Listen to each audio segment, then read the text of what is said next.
objective is to find and kill assigned targets. Avoid being killed by other Hey everyone, and welcome back to another Assassin's Creed 3 multiplayer deathmatch game.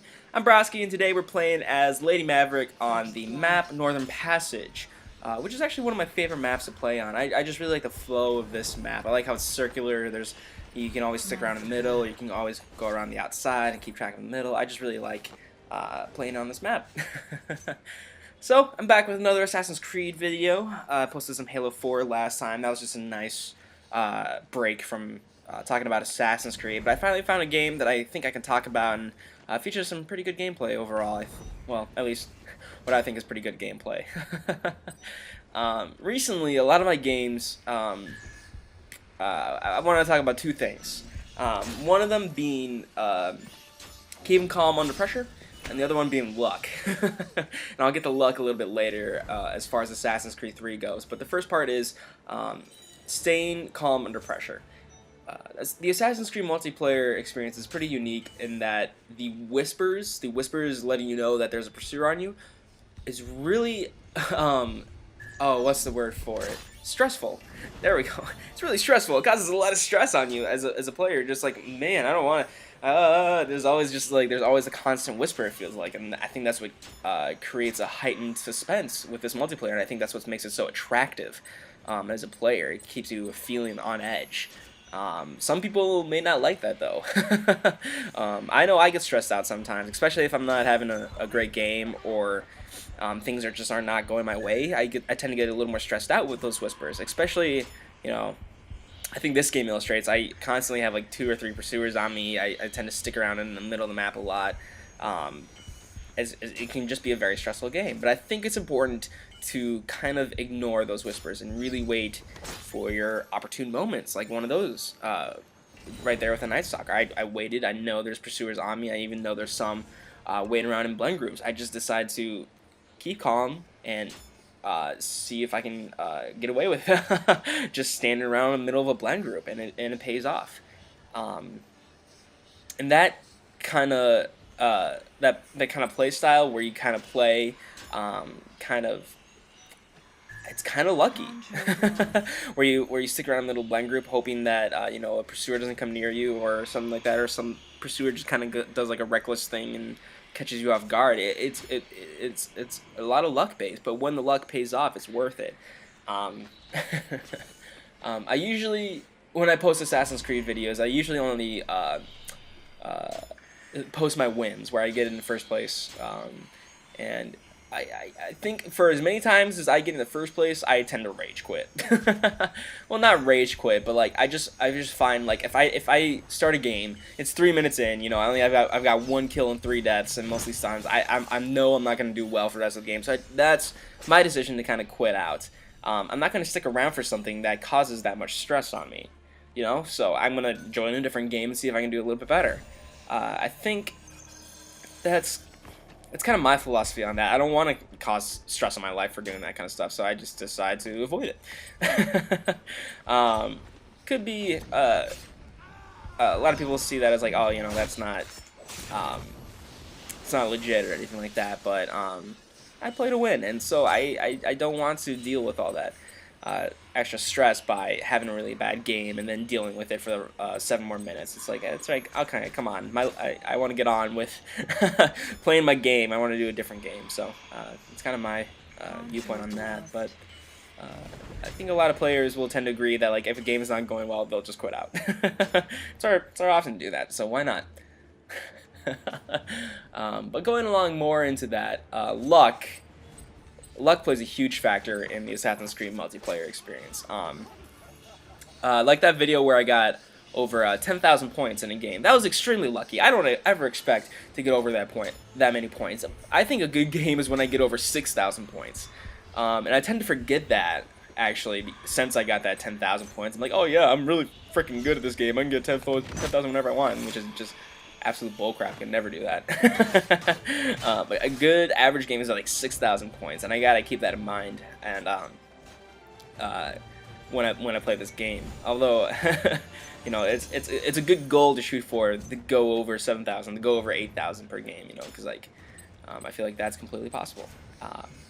But again, luck is a huge factor in everything in the Assassin's Creed multiplayer stance. Like right here, I throw a knife thinking the Night Stalker is one of my pursuers, but it's not. It's the Huntsman and the Independent right here. And luckily, they decided not to run up. They could have run up and taken me out, and I would have panicked and dropped a smoke bomb, and maybe probably only stunned one of them. But luckily, I was able to time my smoke bomb to get both of them. You know, that's extremely lucky on my part. It's something really small like that, but those really small things make a big difference in the Assassin's Creed multiplayer. And I think that's just kind of what keeps me going with that, is that when I get really lucky in a game, it totally makes it worth it. It totally just makes it worth it when you pull off some really great stuff. Really great assassin stuff. Oh, man. So, I hope I kind of explained that well enough of how keeping calm under pressure and stress kind of coincide with one another and kind of influence how you play in the game. But I think they're important to a degree, but you know, if it's causing you too much, if the game is causing you too much stress, it's totally your option to just leave and start another game where you're calm, collected, and you know, able to play smart. Ooh, that was embarrassing. I tried to get a poison off of him. I don't know what I was thinking there. Should have just gone for the kill. But it's okay. So let's talk about the gameplay a little bit. Well, first, let's address that the Huntsman was doing a moonwalk right there. That was really funny, because I was just like, what's going on here? And then the X pops up to present an opportunity to stun. I'm like, oh, he's probably a pursuer, and I was able to stun him. I couldn't I was laughing at that part of the game. Luckily, the Preacher walks up, and we're able to get a contested kill right after him, too. So that was kind of nice and beneficial for us. This game in particular features a lot of high-profile action from most players. A lot of people spend time on the roof. I noticed a lot of runners. Ooh, this was a fun kill. I'm gonna quickly poison you right there. Oof, that was really good. And I see a lot of high-profile action on this map in particular. I think it's because the three, I call them icebergs, are so close in proximity that you can spend your entire game up on these things. It makes it difficult for other players to get you, but you lose out of the opportunity to use the blend groups and all that stuff, and I think it's not as beneficial as it could be for a lot of people.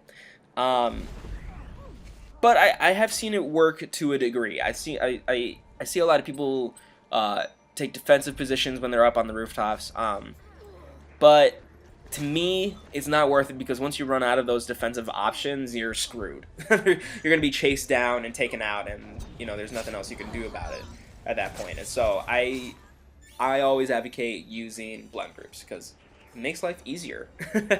Well, Assassin's Creed life easier. I don't know about real life easier, but it's a little different there. So yeah, like the Hessian right there, he's running around everywhere. He's just high profile. He might be a newer player, but still, you know, his chase gauge is all the way is all the way down. So there's no way he's gonna have, you know, all those bonus points, and those are the things you should be shooting for in Assassin's Creed. I feel like I'm repeating myself a lot of that bit, but I think it's important to keep on repeating, because then that idea gets across that, like, to get those great assassin stealthy games in Assassin's Creed, you got to act in that manner, and if you run around a high profile all the time, it's not going to work out.